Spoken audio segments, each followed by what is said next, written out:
Hello দর্শক, আজকে আমি একটা অন্যরকম ছবি নিয়ে এসেছি।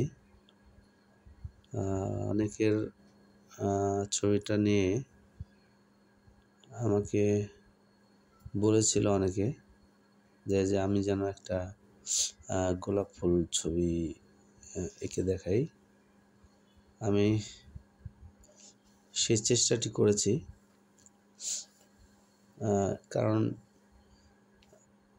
গোলাপ ফুল অনেক একটা জটিল বিষয়। কারণ হচ্ছে এর পাপড়িগুলো খুবই এলোমেলো পাপড়ি থাকে, একটার সাথে আর একটা জড়ানো থাকে। মানে সেই ফুলটি আঁকা এবং তার পাপড়িগুলো ফুটিয়ে তোলা, সেই বিষয় নিয়ে আজকে আমি তোমাদের ছবিটা দেখাতে চেয়েছি। তোমরা ছবিটি ধৈর্য সহকারে দেখো, আশা করি শিখতে পারবা।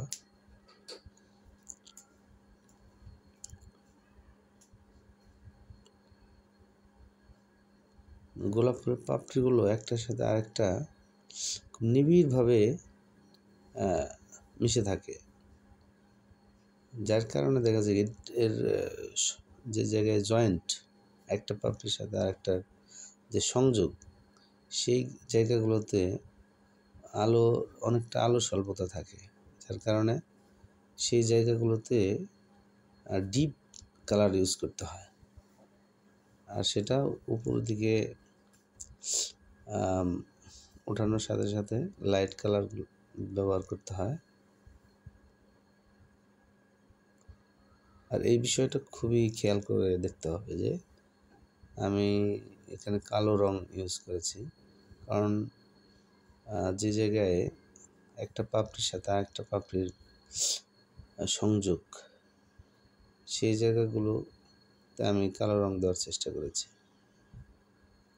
তারপরে ধীরে ধীরে পাপড়িগুলো উপরে উঠে আসছে, এই কালোর সাথে মিক্সড করে আমি লাইট কালার ব্যবহার করেছি। এখানে অরেঞ্জ কালার দিয়েছি কালোর পরে।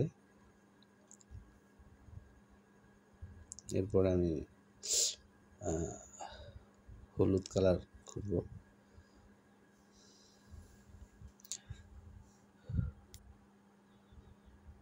দেখতে পাচ্ছ, মনে হচ্ছে যে ফুলটা পাপড়িগুলো অনেক গভীর থেকে উঠে আসছে।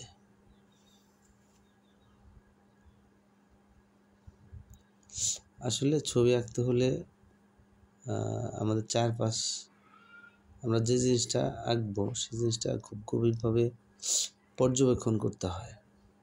যার কারণে যারা ছবি আঁকে তারা রাস্তায় হেঁটে গেলেও অনেক বিষয় তারা পর্যবেক্ষণ করে, এটি কোন অবস্থায় আছে, কিভাবে আছে। এটা ভালো ছবি আঁকতে গেলে এটা করতে হয়। তোমরাও খেয়াল করবা একটা ঘাস কিভাবে আছে, কোনভাবে হেলে আছে, একটা ফুল কিভাবে